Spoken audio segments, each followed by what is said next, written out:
Today I will show you a 2016 drama film, titled The Day Will Come. Spoilers ahead. Watch out and take care. In 1967, brothers Erik and Elmer Johansson are taken to Orphanage Godhavn, where they meet instructors Toff Lawson and Axel, who send them directly to bed without even a proper welcome. This all started a couple of days ago when the siblings were caught stealing magazines and even a telescope because Elmer was a fan of space and wanted to follow the rocket landings. The child welfare office reminded their widowed mother Maureen that talking to them wouldn't cut it anymore. The boys were always skipping class and causing trouble, and Maureen was always away working.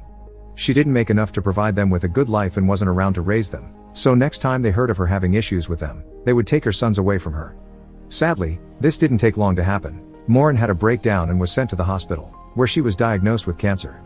Uncle tried to request the custody of the boys, but he had no permanent residence and his latest income had been 3 months ago, so child welfare decided to send the brothers to a prestigious orphanage. Back to the present, the boys are experiencing their first morning in Godhavn. Everyone wakes up at the same time to be sent to the mess hall, where they can't sit and eat until they're told to do so. Silent must be kept during the whole meal. Meanwhile, new teacher Lillian Hammershoj is being shown around by the principal Frederick Heck, who informs her that while he knows physical punishment has been banned by the law, they still use it in Godhavn, and Lillian is free to use it too, but it isn't her style. Afterward, they go to the mess hall, where all the boys welcome her in perfect synchronization. Frederick approaches the brothers to meet them, and after learning their names, he asks what they want for the future. When Elmer says he wants to be an astronaut, he gets slapped for impertinence. All the boys in the orphanage must work, so Frederick assigns the brothers to stone dragging duty at the dike. Erik protests, explaining Elder has a clubfoot that hurts if he carries heavy things, but that also earns him a slap. Later, the boys are allowed to take a break from stone dragging to have lunch, which is only a small tray everyone fights over. The brothers barely get to grab some scraps, but at least they finally get to chat with the other boys, giving them the chance to properly meet Toger and his friends. It's Toger that advises them to lay low and pretend to be ghosts, that way they won't get attention or be punished. It's just a matter of waiting until they turn 15, which is when they're given the eternity note, a permission to leave for good. Their chat is interrupted by a group of bullies, who ask for cigarettes or food, and beat up the brothers when they have nothing to offer. Elmer is sent up the water tank, but he freezes midway because he's scared, which causes the bullies to make fun and throw stones at a future astronaut that is afraid of heights. Later that evening, the brothers try to escape and even manage to reach the road, where they're picked up by a van, only to be taken back to the orphanage. Everyone in town is scared of Godhavn, so they don't dare do anything against their principal's wishes. As punishment for escaping, Frederick allows every boy in the orphanage to take a turn at slapping both brothers. Lillian sees what's going on, but isn't capable of doing anything about it except taking care of their wounds afterward. When they go to bed, Erik convinces Elmer to be a ghost from now on. Weeks pass and the brothers do their best to get used to the routine, but it isn't easy. Elmer keeps falling asleep in class and his clubfoot hurts every day.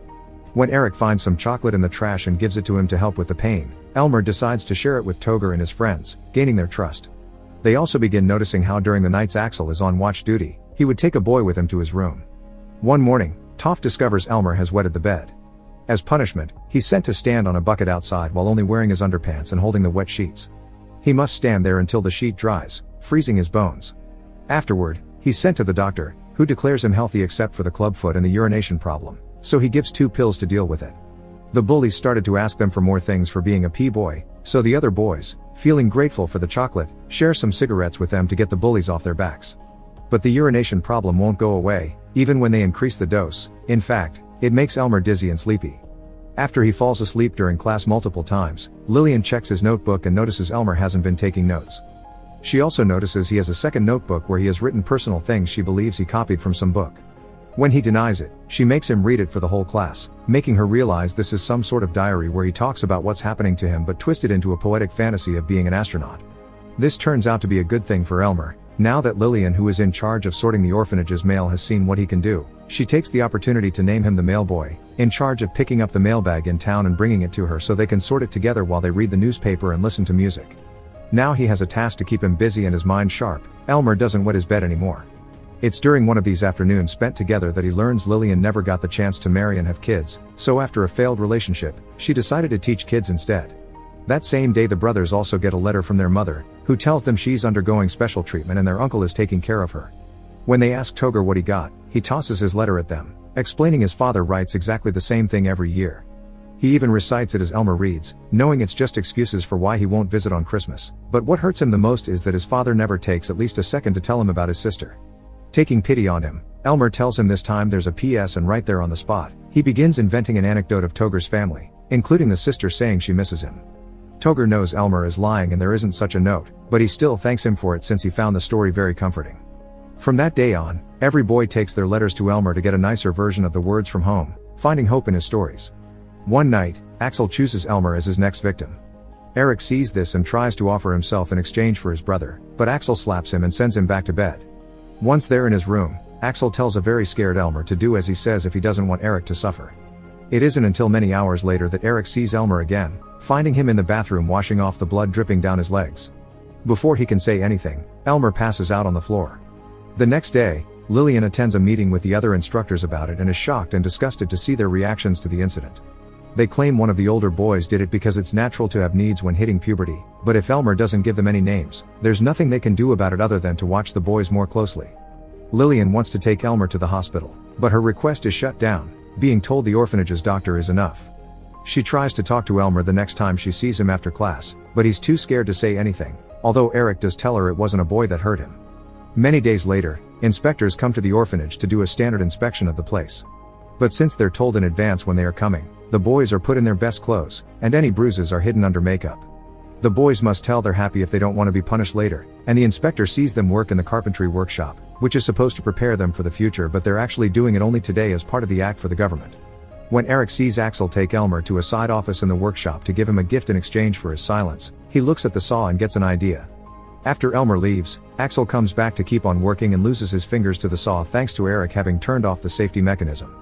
Axel is sent to the hospital for a few weeks, and now the boys will be safe from his abuse, at least for a while. Frederick is suspicious of Erik, but he has no proof to do anything about it, and that drives him mad. Later during dinner, Erik receives a call from his uncle to tell him Morin has died. He goes back to the table shaking and crying, and when Elmer hears the news too, he makes a scene as he tries to process his grief. Frederick slaps them both for misbehaving and even pushes Erik's face against his plate, but since not even his anger will make the boys stop crying, it makes him frustrated, so he leaves. Lillian takes the chance he isn't there to comfort the brothers.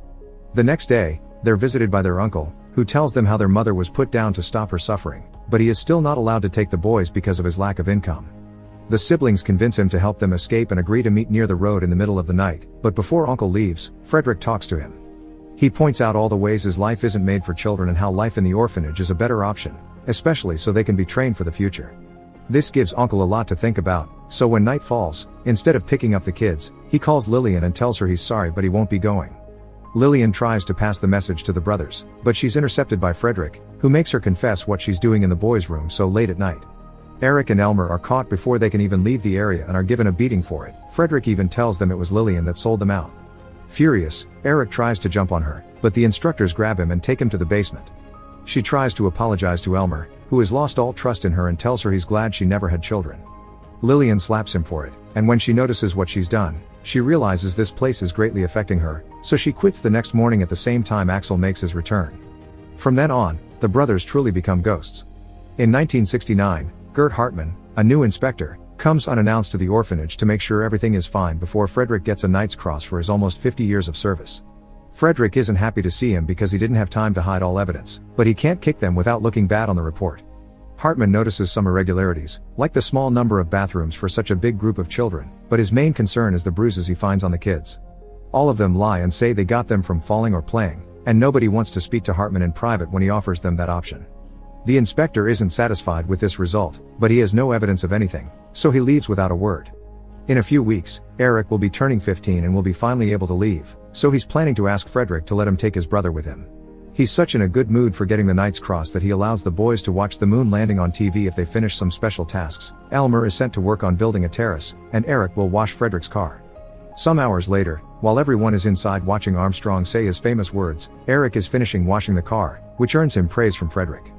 Erik takes this chance to ask for his brother to leave with him when he turns 15, but Frederick has some news for him. He's starting an apprenticeship department in the orphanage, so now the boys must stay until they turn 18.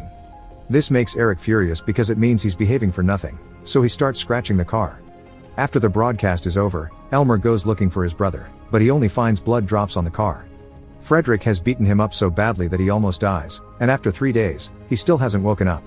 They won't allow Elmer to see him except for a quick peek at the door, but he still sneaks inside when no adults are around. He almost gets caught by Frederick and the doctor, but he hides under the bed just in time to hear them talk. The doctor can't help Erik any longer, he needs to be taken to the hospital, but Frederick refuses and accepts to let God decide what happens to the boy. Later, Elmer goes to see Frederick to ask for a day's leave. He's decided he wants to be a mailman and wants to visit the Mail and Telegraph Museum to learn more about it. Frederick is pleased to hear he's dropped the astronaut nonsense and is aiming for a proper job, so to reward his good behavior, he allows him to have that break and even gives him a coin to get some ice cream. Once he gets to the city, Elmer uses that coin to call Lillian after finding her number on the phone book. After telling him she isn't working with kids anymore and now teaches other teachers at college, she accepts to take him to the child welfare office, where they wait for Hartman for 6 hours. It seems he isn't coming back soon, so another inspector takes their case, but all he can do is file a report because they haven't brought any evidence with them. Elmer returns to the orphanage determined to take the matter into his own hands. Toger and his friends are also trying to plan something to help Erik, but Elmer tells them to wait for him outside while he visits Axel. He convinces the man that he's there to spend the night together, so while Axel is distracted, Elmer steals his keys and locks him up in his room. After visiting Erik to say goodbye just in case something happens to him, he makes an astronaut costume out of a box and foil paper, then takes a hammer and takes it outside to start destroying Frederick's car while the other boys cheer for him. The instructors find him and Toft begins beating him up while Frederick takes a call from the inspector's office, telling him about the report they received earlier. Catching on Elmer's plan, Frederick stops the punishment so he doesn't get any more bruises that could incriminate him. Now they've let go of him, Elmer runs away and overcomes his fear in order to climb up the water tank only to jump off it while pretending to be a floating astronaut. Inspector Hartman and Lillian arrive just in time to see this happen, and Erik wakes up the moment his brother hits the ground. Both siblings are taken to the hospital and watched over by Lillian, who is relieved to hear from the doctor that it will take a while for them to recover but they'll survive. Many days later, when they're feeling better, Lillian takes Elmer to the orphanage, where he asks Frederick for his and Erik's eternity notes. Since the inspectors are there doing a thorough investigation, Frederick has no choice but to give Elmer the notes without protest. Elmer says goodbye to all the boys before leaving. Encouraged by his bravery, the next time Hartman asks them if they want to tell him anything, Toger raises his hand, and all the other boys soon do the same. As Lillian leaves with their brothers in the car, they see Toger running after them to wave at them, the only way he can show his gratitude for what Elmer's accomplished. Make sure to subscribe and turn on notifications so you can watch more videos like this. Thanks for watching.